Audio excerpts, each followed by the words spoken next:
దేవుని నామాన మహిమ కలుగును గాక. హల్లెలూయా. అందరూ బాగున్నారమ్మా.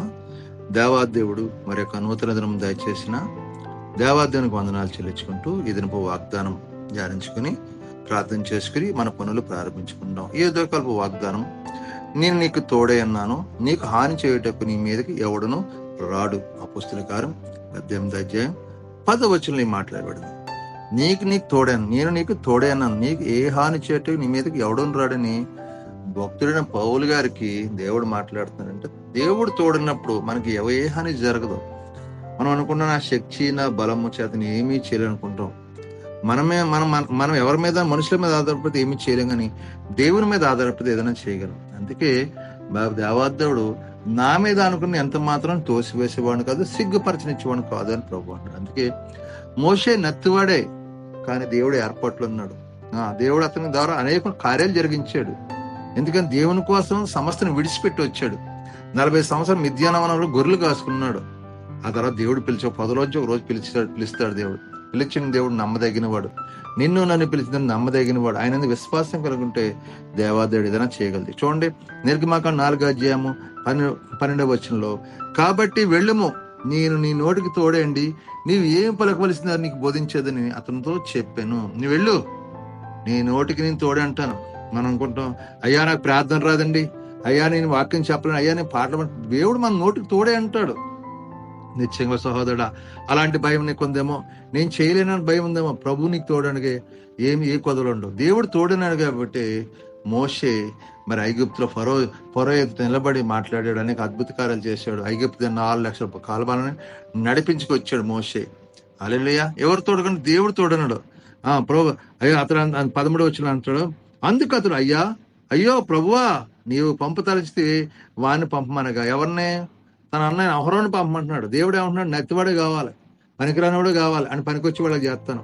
అయ్యా నేను అలాంటి వాడిని, నేను చెడ్డవాడిని, నా వల్ల ఏది కాదంటావు, నువ్వే నాకు కావాలంటున్నాడు దేవుడు. దినాన్న ఎవరైతే పనికిరానో అలాంటి వాళ్ళని అయ్యా జ్ఞానులు సిగ్గుపరిచినట్టుగా నిన్ను గొప్పవానిగా చేయడం ప్రభు అనుకుంటున్నాడు. కాబట్టి దేవుడు నాకు తోడైన గాక, నీకు హాని చేయటకు నీ మీదకు ఎవడును రాకుండా దేవతడు కావాలి కాసిన గాక.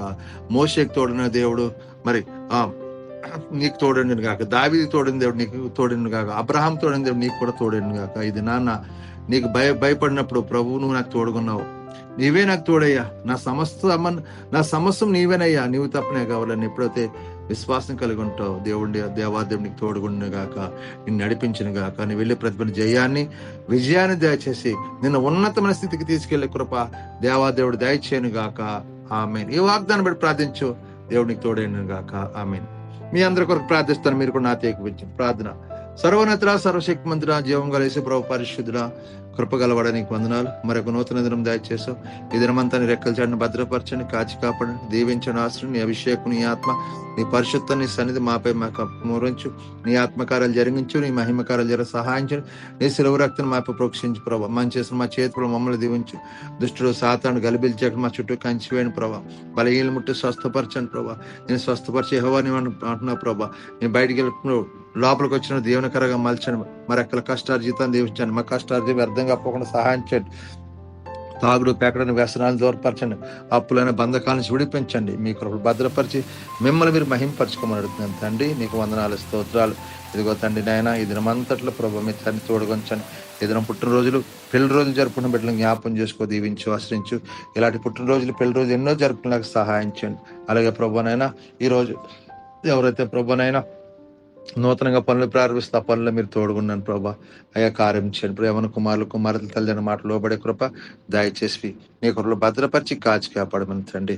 అయ్యా ప్రతి బిడ్డ చుట్టూ నీకు కంచి వేసి ప్రార్థించాను. కార్యాలు మీరు జరిగి నీ ఆత్మకార్యాలు మహిమ గారు సహాయం చేసి దీవించమని నీ కృప చూపించి మీకే మహిమ ఘనత ప్రభావం పొందుకోమని నా దృఢ యేసు పరిశుద్ధం అడుగుతున్నాను తండ్రి.